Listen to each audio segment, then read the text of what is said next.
बुनियादी वजूहात हैं। मामला ये है कि एक तो ये है कि ह्यूमन स्मगलिंग एक बड़ा मामला है, बड़ा सीरियस मामला है और उसके ऊपर एक कॉन्स्टेंटली पाकिस्तान को चैलेंज है, इसमें कोई शक नहीं है। लेकिन ह्यूमन स्मगलिंग का सिर्फ एक पहलू हम देखते हैं कि जी एफआईए ने क्या किया। ये इशू एफआईए की महदूद डोमेन से बहुत बड़ा है। ये इशू है सोशो इकोनॉमिक चैलेंज जो पाकिस्तान फेस कर रहा है। पाकिस्तान की यूथ है वो बड़ी तेजी से डिसअपॉइंट हो रही है इस मुल्क से। वो समझ रही है कि पाकिस्तान में उनका फ्यूचर नहीं है और वो बड़ी तेजी से माइग्रेट कर रहे हैं, लीगल रस्तों से भी और इलीगल रस्तों से भी। बेसिकली ये ब्रॉडर इशू है। उसमें जो इलीगल माइग्रेशन है उसमें एक इशू है, कोई शक नहीं, जिसको ज़ाहिर एफआईए डील करती है। उसमें दो तरह की एफआईए के पास चैलेंजेस हैं। एक चैलेंज है कि एफआईए स्मगलर्स को रोके और दूसरा चैलेंज है इलीगल जो लोग यहाँ से सफर करते हैं उनको रोके। लेकिन आप मुझे ये बताइए कि जो लोग अपना जेन्युइन वीजा दुबई का लेते हैं, लीबिया का लेते हैं, मराकश का लेते हैं, इससे पहले हमने देखा कि उन्होंने इजिप्ट के लीगल वीजे लिए, तमाम लीगल रिक्वायरमेंट्स जो है वो पूरी की, वो यहाँ से जाते हैं। मुझे बताइए एफआईए कैसे उन लोगों को रोके? अगर तो हर किसी को रोकना है और एफआईए ने पैसों का बाजार गर्म करना है और गर्म रखना है तो बिल्कुल ठीक है। फिर तो जो भी बंदा आए वो पैसे पकड़ाए और बेशक उसके पास लीगल डॉक्यूमेंट्स हो वो तब भी पैसे पकड़ाएगा और तब भी जाएगा। तो मेरे ख्याल में एक ब्रॉडर इशू है। वजह उनको हटाने की यही बनी जो मैंने आपको बात बताई है, कश्ती वाकया। लेकिन आपको पता है ब्यूरोक्रेसी के अंदर को मैंने आपकी स्टोरी कहा था, मैंने ये एडिशनल सलमान वाली स्टोरी तो नहीं आपकी कहा जी जी जी जी जी। तो ये जो डीजी एफआईए हैं इनके बारे में मुख्तलिफ लोग शिकायतें करते रहे हैं और इनके हवाले से बहुत सारे ऐसे लोग भी शिकायतें करते हैं जो डीजी एफआईए बनना चाहते थे। ठीक है, तो और जाहिर है फिर डीजी एफआईए नहीं रहे, बल्कि बाय द वे 4-5 दिन पहले एक मीटिंग भी हुई थी। प्राइम मिनिस्टर उसे कर रहे थे, लीड कर रहे थे और प्राइम मिनिस्टर ने पूछा कि जो साल 2023 में जो कश्ती वाकया हुआ है उस पे क्यों कोई कार्रवाई नहीं की गई। तो इस पे डीजी एफआईए ने कहा कि देखिए जी इसमें हमारी सुस्ती भी है और हमारी कैपेसिटी के इशू भी हैं। तो टू ऑन मैनी अकाउंट्स ये कहने के लिए भी गट्स चाहिए कि आप अपनी गलती भी मानते हैं, आप ये कहते हैं कि इशू है। लेकिन हमें ना एफआईए की डायनामिक्स को भी समझना चाहिए। डायनामिक्स एफआईए की ये है कि डीजी तो हमें सामने नजर आ रहा होता है, उसके नीचे ग्रेड 20 के, ग्रेड 19 के डायरेक्टर्स काम कर रहे होते हैं, बाज़ ग्रेड 21 के भी डायरेक्टर उसी की ग्रेड के डायरेक्टर्स काम कर रहे होते हैं। उनको एफआईए का चीफ नहीं हटा सकता। उसको हटाना, वो सेक्रेटरी एस्टैब्लिशमेंट और सेक्रेटरी इंटीरियर इन्वॉल्व होते हैं। वो सेक्रेटरी इंटीरियर को लिखता है, फिर वो सेक्रेटरी एस्टैब्लिशमेंट को लिखता है, फिर प्राइम मिनिस्टर भी इन्वॉल्व होता है, प्राइम मिनिस्टर सेक्रेटेरिएट इन्वॉल्व होता है, तो उनको हटाना भी बड़ा मुश्किल काम है। तो ये जो एफआईए के अंदर एक जिसे कहते हैं खिचड़ी सी बनाई हुई है, ये भी एक बहुत बड़ा इशू है। एफआईए को इंडिपेंडेंट अदारा बनाना चाहिए, इसके जो कैडर की पोस्टिंग ज्यादा से ज्यादा करनी चाहिए, इसका कैरियर जो अफसर है उसको डीजी एफआईए बनाना चाहिए। एफआईए में पुलिस वाले आकर तैनात होते हैं और हम पुलिस को रोते हैं, पुलिस सर्विस को रोते हैं कि जी पुलिस बड़ी करप्ट है। ये पंजाब में ये बड़ा मसला है। अगर आप एफआईए की करप्शन का हिसाब देंगे आप कानों को हाथ लगाएंगे। एफआईए में तो पैसे ही मिलियंस से शुरू होते हैं, लेकिन ये सिचुएशन बनाई गई है। ये किसी एक फर्द का कसूर नहीं, ये एक सिस्टम का कसूर है जो एक साल से चला आ रहा है। एफआईए के रूल्स अभी तक नहीं है। आप देखिए ना, जिस इदारे के रूल्स ही नहीं है।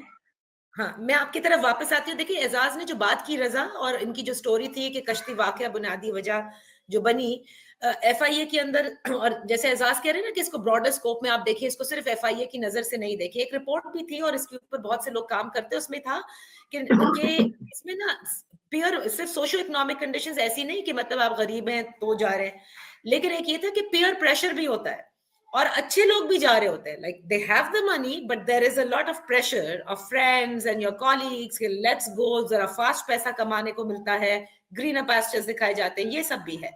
लेकिन एफआईए की इन्वॉल्वमेंट अफसरान लेवल तक इसके अंदर देखी गई है। अब जो बात एजाज ने की कि एफआईए कैसे रोक सकती है, अगर आपके पास लिबिया का वीजा है, आपके पास दुबई का है, आपके पास वैलिड वीजाज है। लेकिन मैं रिस्पेक्टफुली थोड़ा सा इस पे ये सवाल जरूर उठाना चाहूंगी कि हमारे पास ये रिपोर्ट्स हैं कि कहाँ से ज्यादातर लोग इस तरह से जाते हैं एजेंट्स के थ्रू? आपके पास सेंट्रल पंजाब से ज्यादा जाते हैं, और इसमें जैसे मंडी बहाउद्दीन हो गया, आपका गुजरात हो गया, गुजरांवाला डिवीजन हो गया, ये तमाम वो इलाके जहां से हमेशा जाते हैं।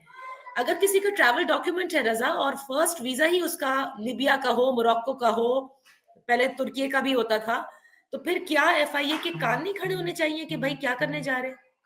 देखिए नादिया, बात ये कि दो तरह की आप यहाँ पर जो आउट माइग्रेशन हो रही है, एक तो आपने कहा है जो कि वीजे के साथ, अगर किसी के पास लेजिटिमेट वीजा है तो कोई उसको रोक नहीं सकता ना, एफआईए भी नहीं रोक सकती अनलेस के कोई उनका कोई नाम ईसीएल पर है या वो किसी मुकदमे में मतलूब है वगैरह वगैरह।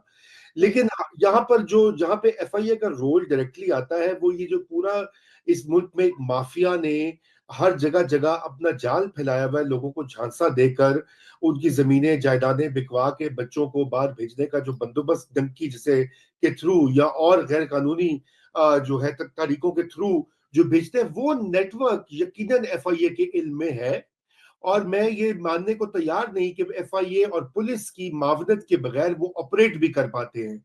उसकी वजह यह कि सबके भत्ते लगे होते हैं, हकीकत ये है। और ये एफआईए के जो आपको पता है कि माजी में एफआईए के अफसरान छोटे छोटे लेवल के बड़े बड़े अदाकार, बड़े बड़े कैरेक्टर्स बन गए सियासी पार्टियों में, मिनिस्टर्स बन गए, उन्होंने बहुत सारी दौलत एक्यूमुलेट की। वो कैसे हो जाती है? क्योंकि एफआईए का ये जो रोल है एयरपोर्ट्स पर जो एग्जिट का, ये इसमें भी बहुत ट्रैफिकिंग के मामलात होते हैं। आपने देखा है कि और भी गलत वीजों के बुनियाद के ऊपर भी लोग चढ़ते रहे जहाजों में, वहां जाके पकड़े जाते रहे हैं।